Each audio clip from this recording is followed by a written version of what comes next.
It's World Series time, so you know the IOC Podcast had to come back and give you some video content, give you a little pre-game preparation for what's going to go down tonight in Cleveland. Now, Cleveland has been buzzing, all kinds of activity there. The Cavs are going to receive their NBA championship rings tonight. And our co-host Ryan actually got a chance to meet J.R. Smith this morning. I saw this picture pop up on Facebook and Instagram, and must have been pretty cool, man. I'm pretty jealous of you being in Cleveland. I don't think I've ever said that before. But anyway, the Indians and the Cubs face off tonight. It's the first time in a long time for both these organizations. So you've got 68 and 108 years droughts for both these squads. So let's jump into some of the stats that are really going to matter here. Now, I know you've heard a lot of stuff on ESPN or read a lot on ESPN and Bleacher Report, and everybody has similar takes. I'm going to have some of those, but I'm hoping that the IOC Podcast can give you a couple of things you may not know about. I like to dive into the history, so let's do that right now. So the Cubs, they haven't won since 1908. They haven't been to a World Series since 1945. They lost in 7 games to the Tigers when they had a 3-4 format, which I think is kind of odd, but if you think about the time, they'd only had night games since 1935, and these teams are traveling on trains. They're not taking planes, going back and forth city to city, 2 games here, 2 games there, 1-1-1. That's just too much. There was not the budget. There wasn't TV. So the Cubs haven't been in a long time, it's safe to say. Now, as far as night games go, a quick fact about the World Series, they didn't have a night game until 1971, and that was a series that the Pirates won against the Orioles in 7 games with Roberto Clemente taking the series MVP. The guy was a one-man wrecking crew. That was a great World Series. So the Cubs are hoping that they can get some of that firepower going against the Indians. Now, the Indians have just been the hot team, the team with momentum.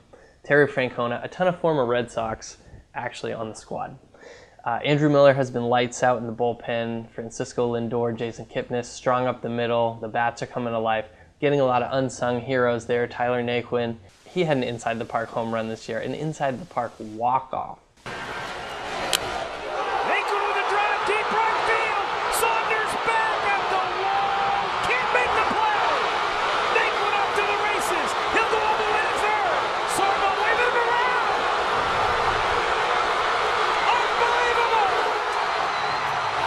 Now the Indians were an inning away in 1997, playing the Marlins in Florida. Jose Mesa on the mound. He allows a tying run to score, and that would set up the eventual 11th inning walk-off seeing eye single up the middle from Edgar Renteria. Craig Counsell comes bounding around third, heading for home, and the Marlins get their first of 2 World Series victories. Shortly after that 97 team was blown up, just like the 2003 team was blown up. Somehow the Marlins are tied into this World Series in more than one way than you would think. The Marlins were the team that beat the Cubs in 03 NLCS when that guy that we all know reached over and went for the ball.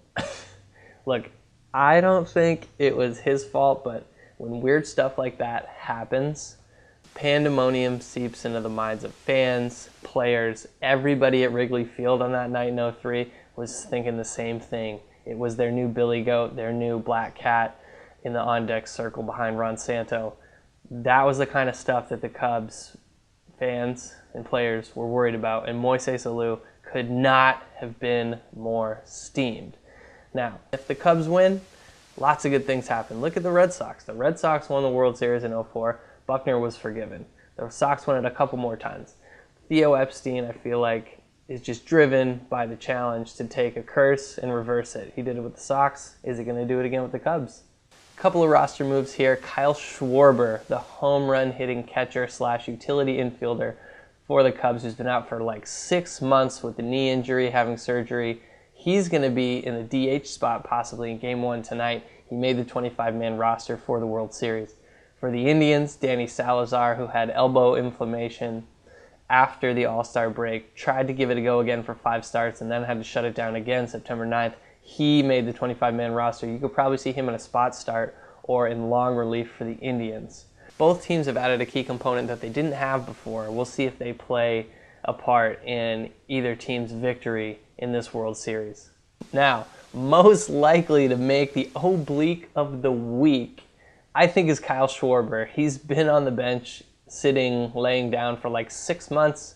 He's just gotten back into, playing baseball activities in the past couple of months, being able to walk, learning how to run again.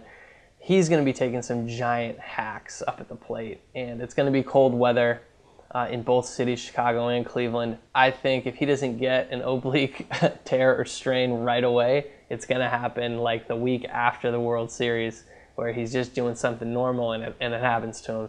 Maybe we'll hear about it, maybe we won't, but he is my number one candidate for Oblique of the Week in this postseason edition. So my prediction for the World Series, I think it's going to be Indians in 6.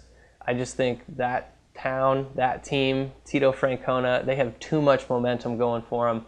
Andrew Miller is lights out in the middle of that bullpen. Now, I know the Cubs have a really good bullpen with Chapman, with Strope, guys who throw gas, just absolute nasty stuff. Andrew Miller, he's just on one of those semi-historic streaks where guys just can't hit him. He's got the big left-handed thing going for him, kind of like the Randy Johnson of the back end of the bullpen. So obviously that's not it. That's not the only thing that the Indians have going for them.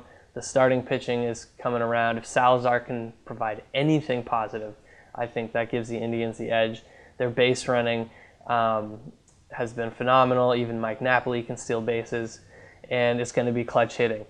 The Cubs have shown that they can provide offense, but they've won a lot of big lopsided games, 10-2, 8-2 against the Dodgers. They haven't been in those close late inning games, so if that's the case and the game comes down to a run or two, I'm going to give the edge to the Indians. And again, I'm all about momentum. I wrote about it with the Cubs in the Dodgers series. That grand slam was just enormous. It was giant. And I think it really swung the momentum in the favor of the Cubs. So for the IOC Podcast, I'm Dave Harding. And as always, don't get caught looking.